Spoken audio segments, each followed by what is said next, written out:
যে এরা কারা, এরা প্রত্যেকে কমনের পিছনে ছুটে, আর এরা 2-4 জন কারা যারা কমন পড়ে না, সব পড়ে, আর তারা দেখবে এই রেজাল্টটা করে 95, 90-র উপর রেজাল্টটা করে। ওখানে ভালো কমন দেয়, কমন পড়ে, আমি পড়বো। বাচ্চারা পড়তে চায় না। একটা টাইমে যখন চাকরির জন্য প্রিপারেশন নিতে যাবি, তখন দেখবি যে না 9-10 সিলেবাস যার খারাপ দুর্বল, তারা দেখবে চাকরির পরীক্ষায় পাস করতে পারছে না। কিন্তু আমরা পড়বো পাসিং হয়ে বাপু বলে দিয়েছি, আর কেটটাকে ভালো করে পড়বো। কেটটা কিন্তু ছাড়বো না, কিন্তু বুঝা গেল। এটা যদি তোরা বলছিস যে পড়বো না, আমার কোনো আপত্তি নাই, আমি কোনো দুঃখ নিব না, কিন্তু তোদের যে সেকেন্ড সেমিস্টার তখন গিয়ে যেন তোরা অ্যান্সার করতে পারিস, সেই জন্য কিন্তু অবশ্যই তোদের একটু পড়ে রাখতে হবে। আমি কি বললাম, ভালো স্টুডেন্টরা সব পড়বে। পরীক্ষার আগে 15 দিন আগে, 1 মাস আগে আমরা বলে দেবো যে এগুলো এগুলো পড়লে পাবি, 80% পাবি, যেগুলো বলে দেবো। আর 20%-এর জন্য সব পড়তে হবে।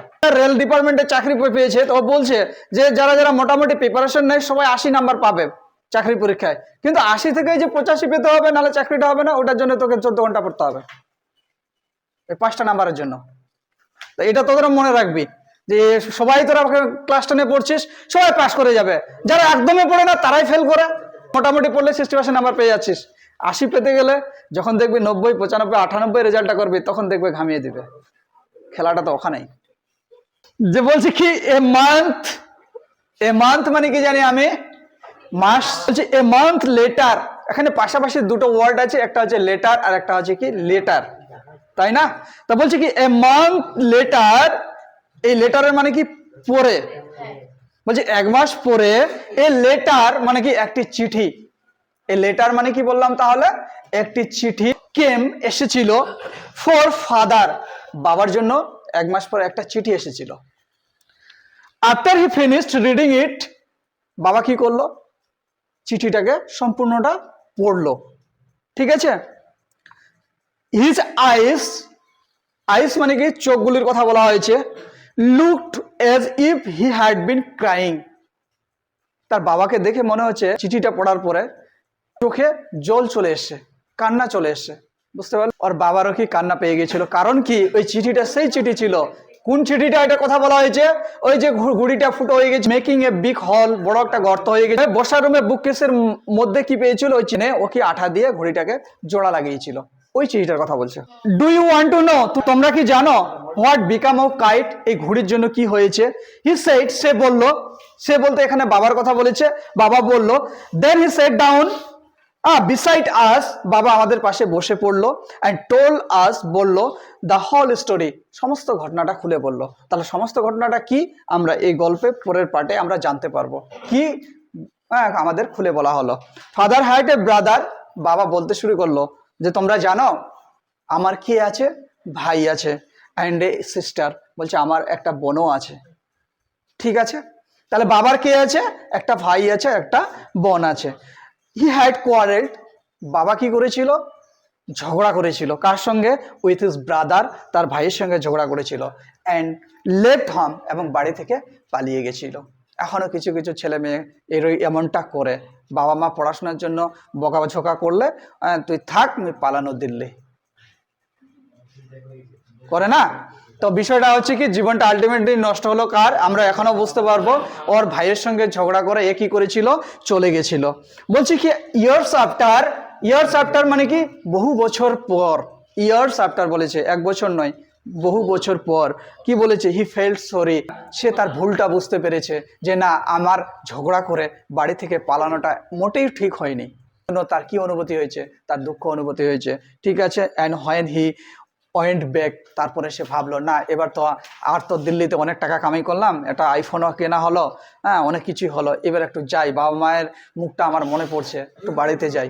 সে ঠিক তেমনি ওর বাবা ভাবলো যে না, একটু বাড়িতে যাই। এই জন্য বলেছে হোয়েন হি ওয়েন্ট ব্যাক, যখন সে ফিরে আসলো বাড়িতে। হি ফাউন্ড, সে খুঁজে পেলো, কি খুঁজে পেলো, হিজ ব্রাদার হ্যাড ডায়েড।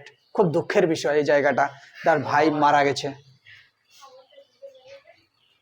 মারা গেছে, তাও তোরা হাসিস,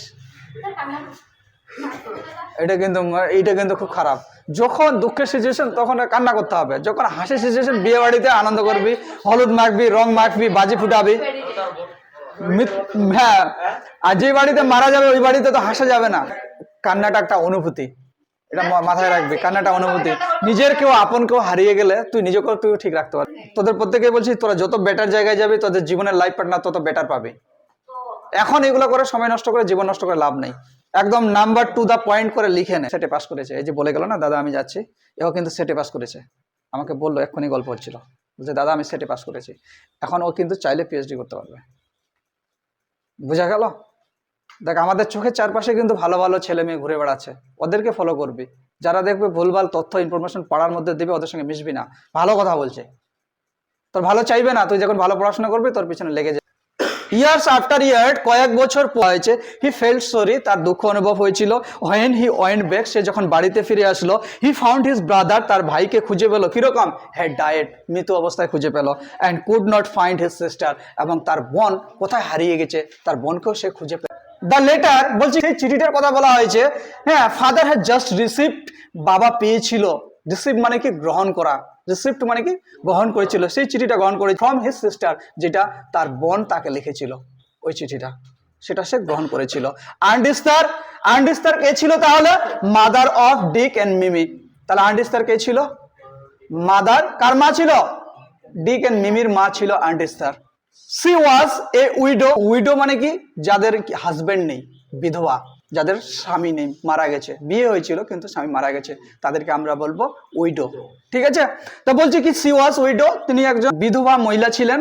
হু লিভ, তিনি বসবাস করতেন কোথায়? 100 মাইলস ইনল্যান্ড, কয়েকশো মাইল দূরে।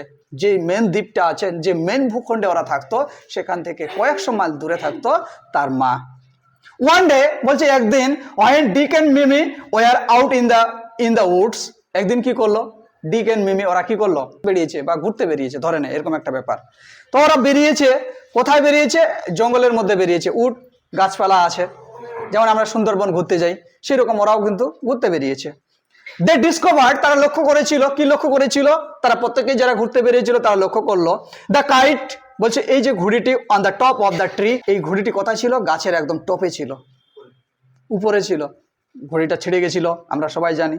এই ঘড়িটাকে পারলো ওরা, পেড়ে নিয়ে আসে, ক্যারিড ইট হোম, বাড়িতে নিয়ে আসলো।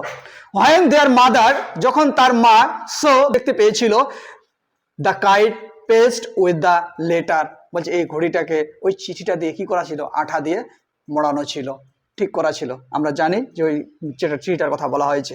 সি টার্ন পেল, ও চিনতে পেরে গেছে যে এই চিঠিটা তো আমি আমার ভাইকে লিখেছিলাম।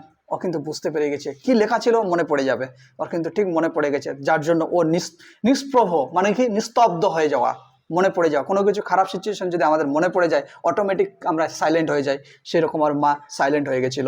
বলছে ইট ওয়াজ এ ভেরি লেটার, বলছে এটা সেই চিঠিটা, সি হ্যাড ওয়ান্স, সে একদায় রিটেন লিখেছিল, কাকে? টু হার ব্রাদার, তার ভাইকে সে লিখেছিল। Philippa was her mother, Philippa ছিল তার মা। And Claude was her father, Claude ছিল তার বাবা।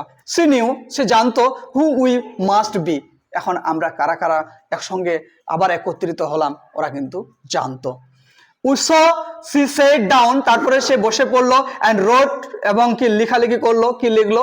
টু বিখাম মুন, বলছে ওই বিখাম মুন যে দ্বীপটা আছে, ওই দ্বীপের মধ্যে সে বসে লেখালেখি শুরু করলো। And father received her letter, এবং বাবা তার কাছ থেকে চিঠিটা কি করেছিল? গ্রহণ করেছিল। নেক্সট ডে, পরের দিন, ফাদার ওয়েন্ট, বাবা গিয়েছিল, অ্যান্ড ব্রড আন্ডিস্টার, কাকে কাকে নিয়ে আসলো তাহলে? বাবা গিয়ে আন্ডিস্টারকে নিয়ে আসলো, অ্যান্ড ডিককে নিয়ে আসলো, মিমি উইথ হিম। ঠিক আছে? They had been here ever since, তারা এখন প্রত্যেকে একসঙ্গে থাকবে যতদিন বাঁচবে। এভার সিন মানে কি? যতদিন বাঁচবে। Aunt Esther is such a dear, Aunt Esther ছিল সব থেকে ওর কাছের, প্রিয়। ঠিক আছে? And Dick and Mimi are too jolly for word, তারা এত আনন্দে, জলি মানে কি বলেছিলাম তাহলে? হ্যাপি। জলি মানে কি তাহলে বললাম? Happy.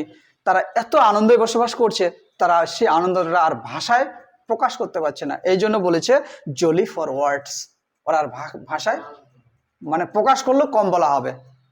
But the best of it all is that we have relations now. তাহলে আমরা এই গল্পের শেষে যে লাইনটা পড়লাম, আমরা দেখতে পাচ্ছি একটা সম্পর্কর গুরুত্ব কতটুকু, সেটা আমরা এই গল্পে বুঝতে পারছি।